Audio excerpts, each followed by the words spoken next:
ഹരേ കൃഷ്ണ. സ്വാഗതം, നമസ്കാരം. അടുത്തൊരു വീഡിയോയിലേക്ക് എല്ലാവർക്കും സ്വാഗതം.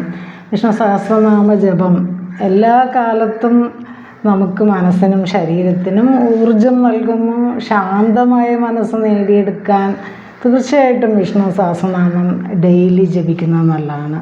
അതുപോലെ തന്നെ നമ്മുടെ കോൺസെൻട്രേഷൻ, ആ ഒരു പവർ കൂട്ടാൻ, പ്രത്യേകിച്ച് കുട്ടികൾക്കൊക്കെ വളരെ നല്ലതാണ്. അവരുടെ പഠന കാര്യങ്ങളിലുമൊക്കെ ചെറുപ്പത്തിലേ ഈ ഒരു സഹസ്രനാമ ജപം ഒരു ശീലമുണ്ടെങ്കിൽ തീർച്ചയായിട്ടും പഠനത്തിലൊക്കെ ഒരു മികവ് ഉണ്ടാവുമെന്നുള്ളത് തർക്കമില്ലാത്ത ഒരു കാര്യം തന്നെയാണ്. അപ്പം നമുക്ക് കുട്ടികൾക്കും ഒക്കെ തന്നെ ഇപ്പോൾ ഒരുപാട് അവരുടെ പ്രശ്നങ്ങളെന്ന് പറയുമ്പോൾ അവർക്ക് ഈ മൊബൈൽ അഡിക്ഷനൊക്കെ ഉള്ളത് കൊണ്ട് ഈ സ്ക്രീൻ ടൈം കൂടുതൽ ആവുമ്പോൾ അത് അവരുടെ കോൺസെൻട്രേഷൻ പവറിനെ അത് ബാധിക്കുന്നുണ്ട്. അപ്പോൾ അതുകൊണ്ട് അവർക്ക് കുറച്ചും കൂടി ഒരു അവരുടെ പഠന കാര്യത്തിൽ ശ്രദ്ധ ചെലുത്താനും ഒക്കെ ഈ സഹസ്രനാമ ജപം സഹായിക്കും. അപ്പോൾ നമ്മൾ മുതിർന്നവർ നമ്മൾ ജപിക്കുന്നത് കാണുമ്പോൾ ക്രമേണ അത് അവരിലേക്ക് എത്തും, അല്ലെങ്കിൽ നമ്മൾ അതിനുള്ളൊരു സാഹചര്യം ഒരുക്കി കൊടുക്കുകയാണ് വേണ്ടത് എന്ന് എനിക്ക് തോന്നുന്നു.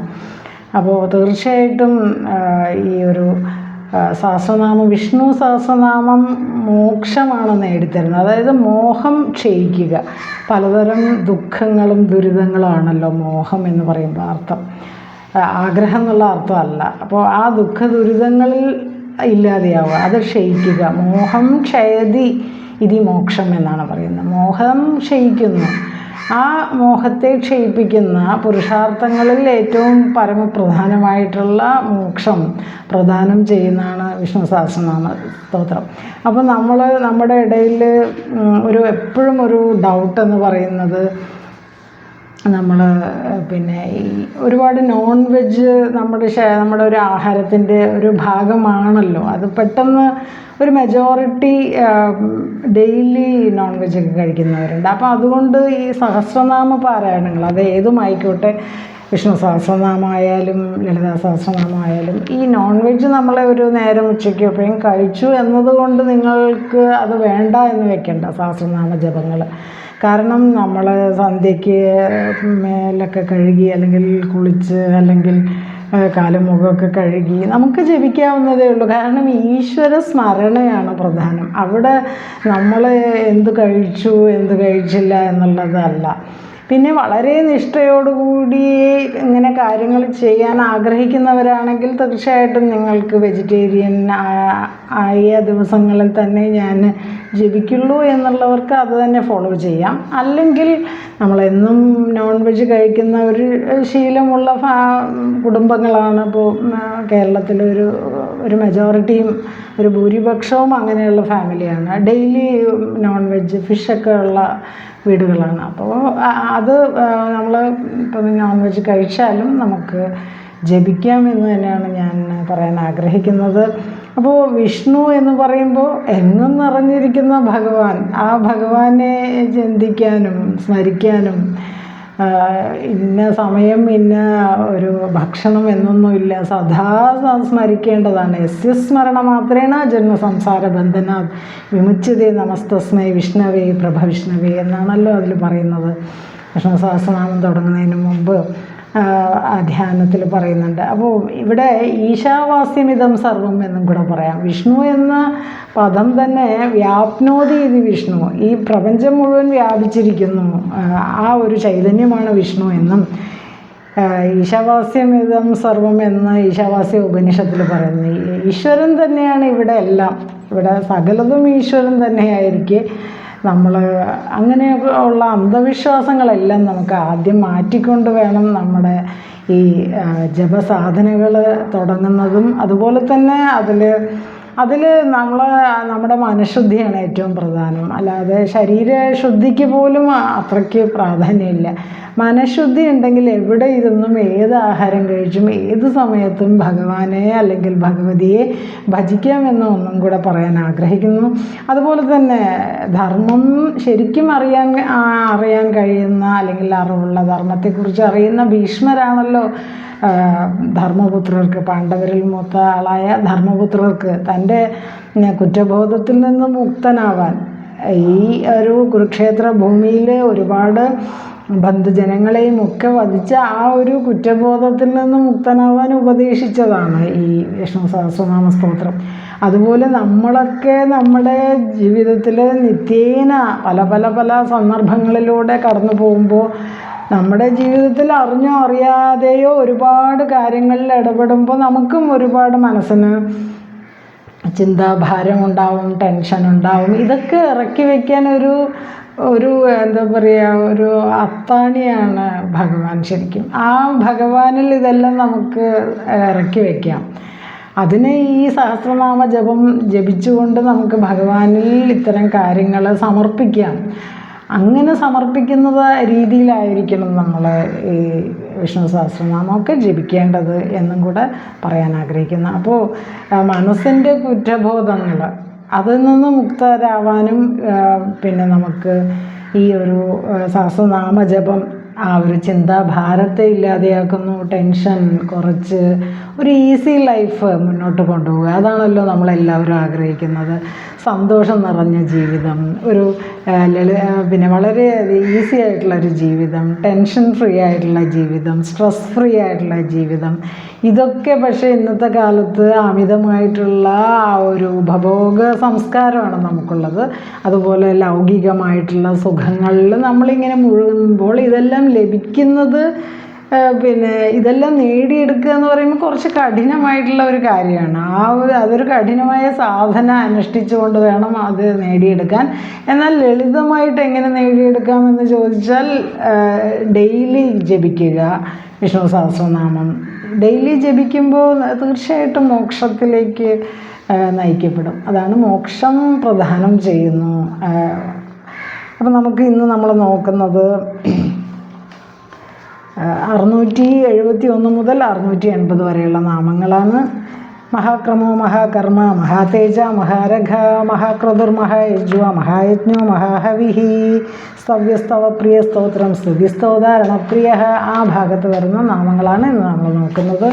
അപ്പോൾ എല്ലാ ഗുരുക്കന്മാർക്കും നമസ്കാരം. നാരായണാഖില ഗുരു ഭഗവൻ നമസ്തേ. നാരായണാഖില ഗുരു ഭഗവൻ നമസ്തേ. മഹാക്രമ മഹത്തുക്കളായ പാദവിന്യാസങ്ങളുള്ളവൻ ആണത്രേ ഭഗവാൻ. അതുകൊണ്ടാണ് ആ നാമം. അപ്പോൾ മഹത്തായ പാദവിന്യാസങ്ങളുള്ള വിഷ്ണു നമുക്ക് സുഖം പ്രദാനം ചെയ്യട്ടെ. അപ്പോൾ ഞാനിപ്പോൾ പറഞ്ഞ കാര്യങ്ങൾ മോക്ഷം പ്രദാനം ചെയ്യുന്നു. ആ ഒരു സുഖമാണല്ലോ നമ്മൾ ആഗ്രഹിക്കുന്നത്. അത് പ്രദാനം ചെയ്യട്ടെ എന്ന പ്രാർത്ഥന, ആ പ്രാർത്ഥന യജുർവേദത്തിൽ, ശുക്ല യജുർവേദത്തിൽ ഉള്ളതാണ്. ആ ഒരു പ്രാർത്ഥന അതിനെ ഓർമ്മിപ്പിക്കുന്നതാണ് ഇത്. അതായത് പിന്നെ ഭഗവാന്റെ വൈശിഷ്ട്യമാണ് നമ്മൾ ഈ ലോകത്ത് കാണുന്ന എല്ലാം തന്നെ. അപ്പോൾ ആ മഹത്തായ പാദവിന്യാസങ്ങൾ, ഭഗവാന്റെ പാദവിന്യാസങ്ങളാണ് നമുക്കിവിടെ എല്ലാം നേടിത്തരുന്നത്. അത് ഉള്ളവൻ ഭഗവാൻ മഹാക്രമ. ഇനി 672 മഹാകർമ്മ. ലോകത്തിൻ്റെ സൃഷ്ടിസ്ഥിതി സംഹാരം മുതലായ മഹത്തായ കർമ്മങ്ങൾ നിർവഹിക്കുന്നു ഭഗവാൻ. അപ്പോൾ സൃഷ്ടിസ്ഥിതി സംഹാരങ്ങളുടെ മൂർത്തിയാണ് ഭഗവാൻ. അതുകൊണ്ട് മഹാകർമ്മ. പ്രപഞ്ചരക്ഷയ്ക്ക് വേണ്ടി പിന്നെ ശാസ്ത്രം, ഇതിഹാസം, വേദം, പുരാണം ഇതെല്ലാം പിന്നെ വിധാനം ചെയ്ത് ഇതെല്ലാം നമുക്ക് തന്നത് ഭഗവാൻ തന്നെയാണ്. അതുകൊണ്ട് പിന്നെ അതുപോലെ ജ്ഞാനം, തപസ്, വിദ്യ, വേദം, ശാസ്ത്രങ്ങൾ, ഇതിഹാസങ്ങളെല്ലാം ഗുരുക്കന്മാരിലൂടെ പിന്നെ വേദവ്യാസനിലൂടെയൊക്കെ, വേദവ്യാസൻ ഭഗവാൻ തന്നെയാണല്ലോ, നമുക്ക് ലഭിച്ചു. അത് ഭഗവാൻ തന്നെയാണ്. അതുകൊണ്ട് ഈ നാമം മഹാകർമ്മ, മഹത്തായ കർമ്മങ്ങൾ നിർവഹിക്കുന്ന ഭഗവാൻ എന്ന നാമം പ്രസക്തമാണ്. 673 മഹാതേജ. മഹത്തായ തേജസ്സുള്ളവൻ ഭഗവാൻ. യാതൊരു ഭഗവാന്റെ തേജസ് കൊണ്ടാണ് അത്രേ ഇവിടെ സൂര്യചന്ദ്രന്മാർ പോലും തേജസ്സുള്ളവരായിട്ട് മാറുന്നത്. അതാണ് മഹാതേജ എന്ന് പറയുന്നത്.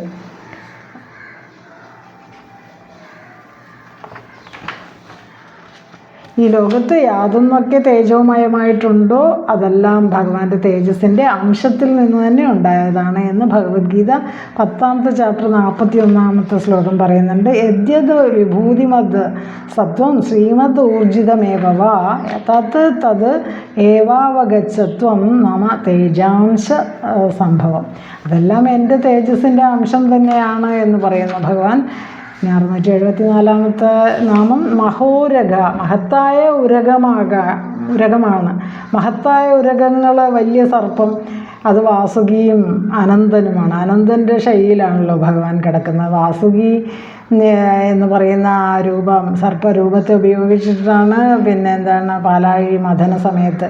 അപ്പോൾ ഇതെല്ലാം സർപ്പാണാം അസ്മി വാസുകി എന്ന് ചാപ്റ്റർ 10 ശ്ലോകം 28 പറയുന്നുണ്ട്. ഞാൻ സർപ്പങ്ങളിൽ ഞാൻ വാസുകിയാണ് എന്ന്. അതുപോലെ അനന്തശ്ചാസ്മി നാഗാനം, നാഗങ്ങളിൽ ഞാൻ അനന്തനാണ് എന്ന് ഭഗവത്ഗീതയിൽ 10ാമത്തെ ചാപ്റ്റർ 29ാമത്തെ ശ്ലോകങ്ങൾ പറയുന്നു. അപ്പോൾ ഈ സർപ്പങ്ങളിൽ പ്രധാനിയായിട്ടുള്ള മഹോരഗ, മഹാനായ ഉരകമാണ് ഭഗവാൻ തന്നെയാണ് മഹാനായ സർപ്പം എന്ന് പറയുന്നു. അപ്പോൾ ഇവിടെ ഭഗവാന്റെ ആ മഹത്വമാണ് ഇതിലെല്ലാം പറയുന്ന നാമങ്ങളിൽ, എല്ലാ നാമങ്ങളിലും മഹത്വം തന്നെയാണ്. ഇന്ന് കുറച്ചും കൂടെ ആ മഹ എന്നുള്ളൊരു പദം തന്നെ ഇവിടെ ഒരുപാട് പ്രാവശ്യം റിപ്പീറ്റ് ചെയ്യുന്നു. അടുത്തത് നോക്കാം. 675ാമത്തെ നാമം മഹാക്രതു.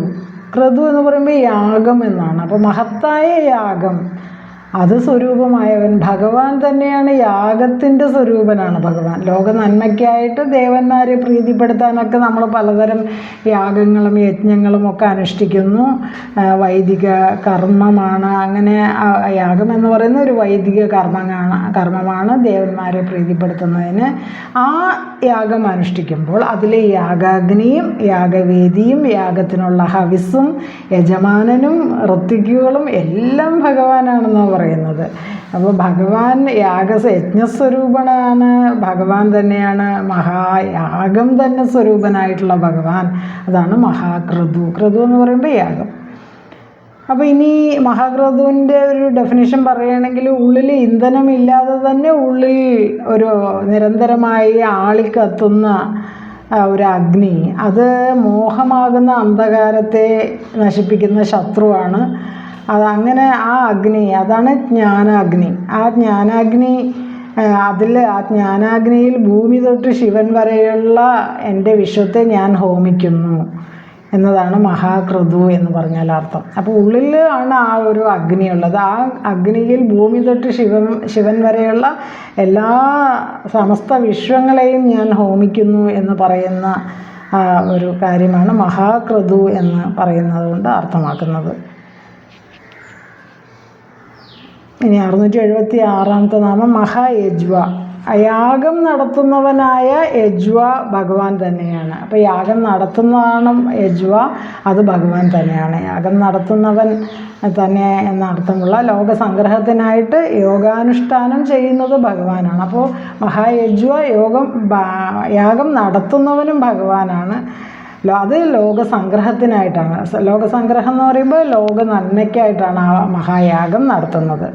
ഇനി 677 മഹായജ്ഞ, മഹാനായ യജ്ഞം ഭഗവാൻ തന്നെയാണ്. അപ്പം ഇനി ആ യാഗവും ഭഗവാനാണ്, ഇനി യജ്ഞവും ഭഗവാനാണ്. ആ മഹായജ്ഞനും ഭഗവാനാണ്. യജ്ഞമാണ് ജപയജ്ഞം. ഇനി ഏറ്റവും വലിയ യജ്ഞം നടത്തുന്നവൻ ഭഗവാനാണ് എന്നിരിക്കെ ഏറ്റവും വലിയ യജ്ഞം ഏതാണെന്ന് ചോദിച്ചാൽ ജപയജ്ഞമാണ്. അതാണ് ഭഗവാൻ പറയണേ, യജ്ഞാനാം ജപയജ്ഞോസ്മി എന്ന് ഗീത ചാപ്റ്റർ 10 25ാമത്തെ ശ്ലോകത്തിൽ പറയുന്നുണ്ട്. ഭഗവാന്റെ നാമങ്ങളുടെ ആവർത്തിച്ചുള്ള ഉരുവിടൽ നമ്മളെ എല്ലാ തരത്തിലുള്ള ബുദ്ധിമുട്ടുകളിൽ നിന്നും ത്രാണനം ചെയ്യുന്നു. സ്തുതിക്കുമ്പോൾ ത്രാണനം ചെയ്യുന്നതാണ് സ്തോത്രം. അതാണ് വിഷ്ണു സഹസ്രനാമ സ്തോത്രം. 1000 നാമങ്ങൾ കൊണ്ട് നമ്മൾ വിഷ്ണു ഭഗവാനെ സ്തുതിക്കുമ്പോൾ ആ സ്തുതികൾ തന്നെ നമ്മളെ ത്രാണനം ചെയ്യുന്നു, അല്ലെങ്കിൽ രക്ഷിക്കുന്നു. അതാണ് സ്തുതിക്കും തോറും ത്രാണനം ചെയ്യുന്നു. സ്തുതിക്കുമ്പോൾ ത്രാണനം ചെയ്യുന്നതാണ് സ്തോത്രം. അങ്ങനെ ഭഗവാന്റെ നാമങ്ങളുടെ ആവർത്തിച്ചുള്ള ഉരുവിടൽ നിമിത്തം ശുദ്ധമായ മനസ്സും ഭക്തിയും നമുക്ക് നേടാൻ കഴിയും. എന്നാൽ സ്തോത്രങ്ങൾ ഉരുവിടാനും ശുദ്ധമായ മനസ്സും ഭക്തിയും മാത്രമേ വേണ്ടൂ. അതിന് ഒരുപാട് സാധന സാമഗ്രികളൊന്നും വേണ്ട. അപ്പോൾ ഈ ഒരു യജ്ഞത്തിനും സാധാരണ യജ്ഞങ്ങൾക്കൊക്കെ ഒരുപാട് ദ്രവ്യങ്ങൾ ആവശ്യമാണ്, ഒരുപാട് ആളുകൾ ആവശ്യമാണ്, സ്ഥലം വേണം, നല്ലൊരു സ്ഥലം വേണം, യജ്ഞത്തിന് ഒരു പ്രത്യേകമായിട്ടുള്ള സ്ഥലം വേണം, യജ്ഞവേദി വേണം. ഇതൊന്നും ആവശ്യമില്ല. ആവശ്യമുള്ളത് നല്ലൊരു ശുദ്ധമായ മനസ്സും അതുപോലെ ഭക്തിയും മാത്രമേ ആവശ്യമുള്ളൂ ഈ യജ്ഞത്തിന്. അതാണ് ജപയജ്ഞം. എല്ലാ യജ്ഞങ്ങളിലും വെച്ച് ശ്രേഷ്ഠമാണ് ജപയജ്ഞം. അതുകൊണ്ട് പറയുന്നു 10ാമത്തെ ചാപ്റ്ററിൽ 25ാമത്തെ ശ്ലോകം ഭഗവാൻ പറയുന്നു, യജ്ഞാനാം ജപയജ്ഞോസ്മി, യജ്ഞങ്ങളിൽ ഞാൻ ജപയജ്ഞമാണ് എന്ന്. അപ്പോൾ ഭഗവാൻ തന്നെയാണ് ജപയജ്ഞം. ഇനി 678 മഹാഹവിഹി, മഹത്തായ ഹവിസ് ഭഗവാനാണ്. അപ്പോൾ യാഗങ്ങളിൽ അർപ്പിക്കുന്ന ആ ഒരു നെയ്യ് അല്ലെങ്കിൽ അന്നം അല്ലെങ്കിൽ ദ്രവ്യം, അതിനെയാണ് ഹവിസ് എന്ന് പറയുക. ആ ദ്രവ്യം ഏതായാലും അതിന് അഗ്നിദേവൻ അതിന് സ്വീകരിച്ചിട്ട് അതിൻ്റെ ഒരു സൂക്ഷ്മമായ അംശമാണ് മറ്റു ദേവന്മാർക്ക് എത്തിച്ചു കൊടുക്കുന്നത്. അപ്പോൾ ഈ സൂക്ഷ്മ ഹവിസ് ഭഗവാൻ തന്നെയാണ്. അപ്പം നമ്മൾ ഒരു യജ്ഞം നടത്തുമ്പോൾ അതിൽ അർപ്പിക്കുന്ന ദ്രവ്യത്തെ അത് ആ യാഗാഗ്നിയിൽ എരിയുമ്പോൾ അതിൽ നിന്ന് ഉണ്ടാകുന്ന ഒരു സൂക്ഷ്മ ഭാഗം അത് ദേവന്മാർക്ക് എത്തിച്ചു കൊടുക്കുന്നു ഭഗവാൻ. അത് ആ സൂക്ഷ്മ ഹവിസ് ദേവന്മാർക്ക് എത്തിച്ചു കൊടുക്കുമ്പോൾ ആ ഹവിസ് ആ ഹവിസിൻ്റെ സൂക്ഷ്മഭാഗം അത് എരിഞ്ഞ് തീരുമ്പോൾ അതിൽ നിന്നുണ്ടാകുന്ന ഒരു സൂക്ഷ്മമായ ഭാഗം അത് ഭഗവാൻ തന്നെയാണ്. ആ ഭാഗമാണ് അതാത് ദേവന്മാർക്ക് ഭഗവാൻ എത്തിച്ചു കൊടുക്കുന്നത്. അതിലൂടെ ദേവന്മാർ പുഷ്ടിപ്പെടുന്നു എന്നും പറയുന്നു. ഇനി 679ാമത്തെ നാമം സ്തവ്യഃ. സ്തവ്യഃ, സ്തുതിക്കപ്പെടേണ്ടവൻ. ഭഗവാൻ എല്ലാവരാലും സ്തുതിക്കപ്പെടുന്നവനാണ്, സ്തുതിക്കപ്പെടേണ്ടവനാണ്, അതിന് അർഹതയുള്ളവനാണ് ഭഗവാൻ. അതാണ് സ്തവ്യഃ. ഇനി ഈ സ്തുതിക്കും തോറും ആ സ്തുതിക്കുന്ന ആളെ ഭഗവാൻ ത്രാണനം ചെയ്യുന്നു, രക്ഷിക്കുന്നു. അതാണ് സ്തോത്രം എന്ന് പറയുന്നത്. ഇനി 679 സ്തവ്യ, സ്തുതിക്കപ്പെടേണ്ടവൻ. എല്ലാവരാലും സ്തുതിക്കപ്പെടുവാൻ അർഹനായവൻ ഭഗവാൻ മാത്രമാണ് എന്ന് പറയുന്നു. ഇനി 680 സ്തവപ്രിയ, സ്തുതികളെ ഇഷ്ടപ്പെടുന്നവൻ ഭഗവാൻ. എല്ലാതരം സ്തോത്രങ്ങളും സ്തുതികളും കോർത്ത ഒരു മാലയാണ് ഭഗവൻ നാമങ്ങൾ കോർത്തുണ്ടാക്കിയ മാലകളാണ് സ്തോത്രം. ആലപിക്കുമ്പോൾ മന്ത്രശക്തികൾ ഉദ്ധരിക്കപ്പെടുന്നു. ഈ ഭഗവൻ നാമങ്ങളുടെ മാലയാണ് വിഷ്ണു സഹസ്രനാമ സ്തോത്രം തന്നെ. അപ്പോൾ അവിടെ മന്ത്രശക്തികളാണ് അവിടെ ഉണ്ടാവുന്നത് അല്ലെങ്കിൽ ഉദ്ധരിക്കപ്പെടുന്നത്. അപ്പോൾ ഈ നാമം നമ്മൾ ഈ സ്തോത്രങ്ങൾ ഉച്ചരിക്കും തോറും ആ മന്ത്രശക്തികൾ അത് നമ്മളെ ത്രാണനം ചെയ്യുന്നു അല്ലെങ്കിൽ രക്ഷിക്കുന്നു. അതാണ് യസ്യ സ്മരണ മാത്രേണ ജന്മസംസാര ബന്ധനാത് വിമുച്യതേ നമസ്തസ്മൈ വിഷ്ണവേ പ്രഭവിഷ്ണവേ എന്ന് പറയുന്നത്. ഏതൊരു സ്തുതി കൊണ്ടാണ് നാമത്തെ സ്മരിക്കുമ്പോഴാണ്, യസ്യസ്മരണ മാത്രമാണ്, ഏതൊരു നാമത്തെ സ്മരിക്കുമ്പോഴാണോ ജന്മസംസാര ബന്ധനാത് വിമുച്യതേ, ജന്മസംസാരങ്ങളിൽ നിന്ന് നമുക്ക് ആ ബന്ധനങ്ങളിൽ നിന്ന് നമ്മളെ മോചിപ്പിക്കുന്നു ഭഗവാൻ, അല്ലെങ്കിൽ സ്ഥിരമായിട്ടുള്ള മോക്ഷം അത് സാധ്യമാക്കി തരുന്നു. ആ ഭക്തന് അത് ആനന്ദം നൽകുന്നു. അങ്ങനെ ഭക്ത മനസ്സുകളെ ഭൗതികതയിൽ നിന്ന് വേർപെടുത്തി ഭഗവാനിലേക്ക് ഉണർത്തുകയും ഭഗവാനിലേക്ക് എത്തിക്കുകയും ചെയ്യുന്നു. അപ്പോൾ നമ്മുടെ ജീവിതത്തിൻ്റെ ലക്ഷ്യം എന്ന് പറയുന്നത് ഭഗവാനെ പ്രാപിക്കുക എന്നായിരിക്കെ ആ ഒരു ലക്ഷ്യത്തിലേക്കുള്ള ചവിട്ടുപടികളാണ് ഈ വിഷ്ണു സഹസ്രനാമ സ്തോത്രങ്ങളൊക്കെ. അങ്ങനെ അത് ഭക്തന് നൽകുന്ന ആനന്ദമാണ് ഭഗവത് പ്രീതി. അപ്പോൾ ഭഗവാനെ ഇത്തരം സ്തോത്രങ്ങളിലൂടെ സ്തുതിക്കുമ്പോൾ ആ ഭക്തന് ഉണ്ടാകുന്ന ആനന്ദ ഒരു അനുഭവം ഉണ്ടല്ലോ, അതിനെയാണ് ഭഗവത് പ്രീതി എന്ന് പറയുക. അപ്പോൾ നമ്മൾ സാധാരണ പറഞ്ഞ് കേൾക്കാറുണ്ട്, ഈ സഹസ്രനാമങ്ങളൊക്കെ ജപിക്കുമ്പോഴേ ഒരു സന്തോഷവും സുഖവും ഒക്കെ ഉണ്ട് എന്ന് പറയുമ്പോൾ, മനസ്സിനൊരു സുഖമുണ്ട് സന്തോഷമുണ്ടെന്ന് പറയുമ്പോൾ അത് തന്നെയാണ് ഭഗവാന്റെ പ്രീതി. അപ്പോൾ നമ്മൾ ഭഗവത് പ്രീതിക്കായിട്ട് സഹസ്രനാമങ്ങൾ ജപിക്കുന്നു എന്ന് പറയുന്നു. ഇത് തന്നെയാണ് ഭഗവാൻ നൽകുന്ന ആ ഒരു അനുഗ്രഹവും ഇത് തന്നെയാണ്. അപ്പോൾ ഇത്രയും ഭാഗങ്ങൾ ഗുരുവായൂരപ്പന് സമർപ്പിക്കുന്നു. ഹരേ കൃഷ്ണ. ഗുരുവായൂരപ്പൻ നമ്മൾ നോക്കിയത് 671 മുതൽ 680 വരെയുള്ള നാമങ്ങളാണ്. മഹാക്രമോ മഹാകർമ്മ മഹാതേജ മഹാരഗ മഹാകൃതിർ മഹായജ്വ മഹായജ്ഞോ മഹാഹവിഹി സ്തവ്യസ്തവപ്രിയ സ്തോത്രം സ്തുതിസ്തോദാരണപ്രിയ. ഈ ഒരു ഭാഗത്ത് വരുന്ന നാമങ്ങളാണ് നമ്മൾ നോക്കിയത്. അതിൻ്റെ അർത്ഥമൊക്കെയാണ് നോക്കിയത്. അപ്പോൾ എന്നും ഇതുപോലെ നാമജപങ്ങൾ നടത്താൻ നമുക്ക് കഴിയട്ടെ. അതിലൂടെ മോക്ഷം നേടാനും സ്ഥിരമായ സന്തോഷം ലഭിക്കാനും നമുക്ക് ഭഗവാൻ അനുഗ്രഹിക്കട്ടെ, നമ്മളെ ഭഗവാൻ അനുഗ്രഹിക്കട്ടെ എന്ന് പറഞ്ഞുകൊണ്ട് ഇത്രയും ഭാഗങ്ങൾ ഗുരുവായൂരപ്പന് സമർപ്പിക്കുന്നു. കായേന വാചാ മനസേന്ദ്രിയർവ ബുദ്ധ്യാത്മനാവ പ്രകൃതി സ്വഭാവാത് കരോമി യദ്യത് സകലം പരസ്മൈ നാരായണായേതി സമർപ്പയാമി. സർവം ശ്രീകൃഷ്ണാർപ്പണമസ്തു. ഓം തത്സത്. ഹരേ കൃഷ്ണ. അടുത്തൊരു വീഡിയോയിൽ വീണ്ടും കാണുന്നതുവരെ നന്ദി, നമസ്കാരം. ഹരേ കൃഷ്ണ.